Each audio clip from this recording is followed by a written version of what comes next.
All right. Starting over from where we left off, we were talking about how page numbers need to be sequenced according to the written entry guidelines. This starts off with page 1 being your executive summary and ending with your final page as either an optional appendix or whatever the last page is, which most likely will be your bibliography.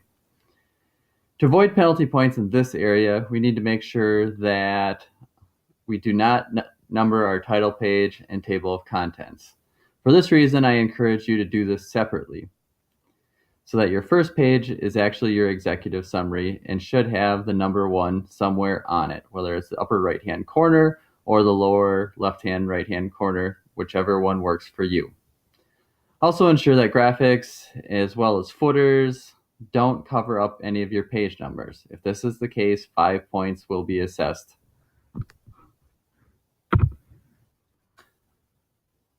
This one's not that big of deal because we don't usually handwrite anything, so I wouldn't worry too much about it, but just make sure that if you make it to state and there's handwritten comments from judges within your project, that we reprint those particular pages.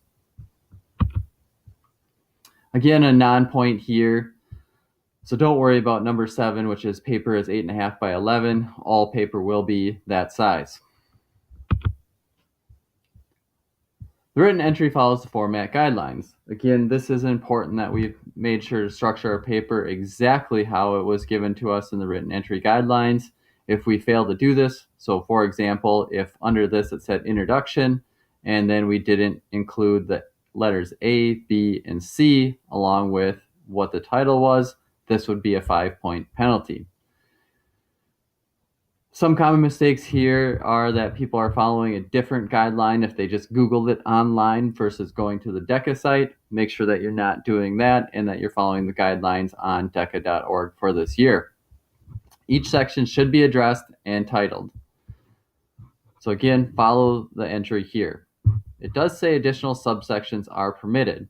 If you are adding any subsection, which would be, for example, description of the business or organization followed by community, if you wanted to strand out these and put in like boldface lettering for economic, geographic, demographic, or socioeconomic, that would be allowed. Just do not add any new letters or Roman numerals. Simply boldface the word underneath where you would have it.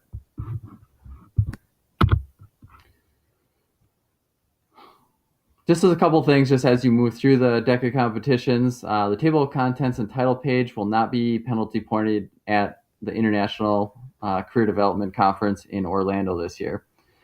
Reviews will begin on page 1, the executive summary. So make sure, again, that is up to par and everything that you wanted to say in a concise way is included in the executive summary. Written entry must be printed single-sided, so make sure that when you print this out that you do not do the front and back. It has to be one side of the paper. Again, just to summarize some common reasons for penalty points. Students not using the current year's events guidelines. So again, make sure you're using the ones on the website. Also, when you get ready to print, we have to make sure that you print the statement of assurances and that all members sign that particular section.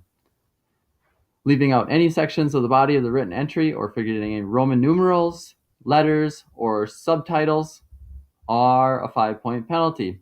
And having too many pages, 5 points per page. So double check, triple check, make sure that you've done everything you need to and avoided doing some of the following mentioned above.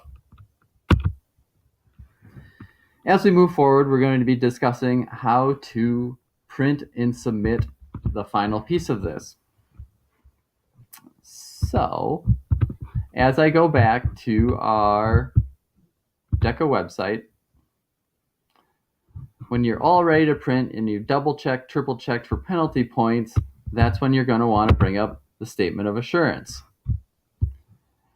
And when you're ready to print, I want you to do this. You'll put any of your group members' names in here.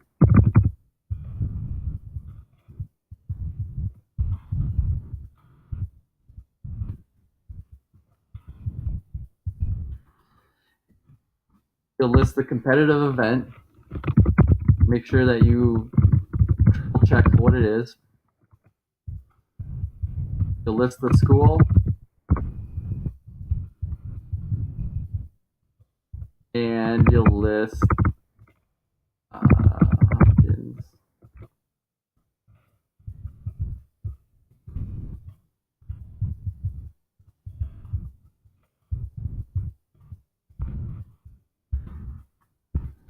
List my name.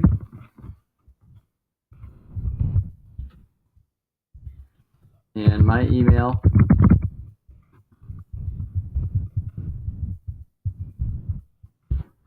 And then I will sign it as well as you will after you print it out. Again, if you miss this step, it's 15 points, so let's make sure to remember to do that. Once you have that section done, it's time to talk about printing and packaging.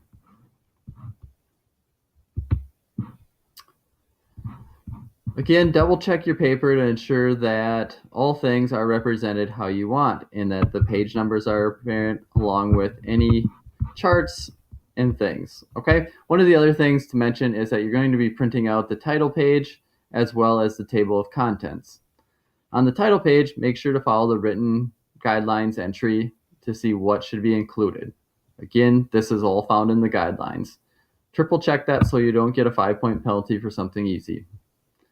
Once you have your title page, table of contents, the written body without penalty points, as well as the written statement of assurances, it's time to print.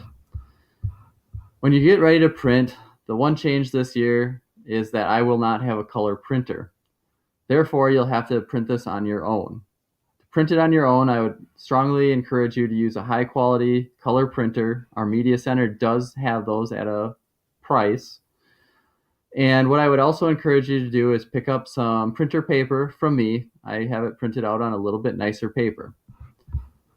So just come into my office by the end of the week, grab how much paper you think you're going to need. So if you need a 10-page paper, you'll need 12 pages at a minimum.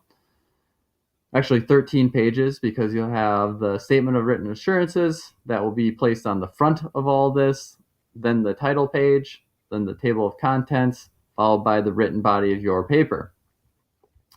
Once you have all those printed out, make sure to bring those into my office by our deadline this year, which is the January 11th deadline. Besides that, one thing just to point out, make sure that you leave enough space on the left-hand side of your pages because these will be 3-hole punched and put into one of the decafolios mentioned earlier. I will take care of all this. All I need from you is the actual hard copy of those things we mentioned. The written statement of assurances, your title page, the table of contents, and the written body of your paper all printed out in color. Once you're finished with that, again, bring it to me by January 11th, which is our deadline, and I will take care of the rest. Other than that, if you have questions, please feel free to check with me all week this week before that deadline so that we can ensure that your paper gets submitted and scored by the judges.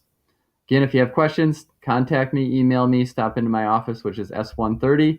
Otherwise, I will look for your paper by the end of this week. And again, drop it off to my office, S130. Thanks for listening.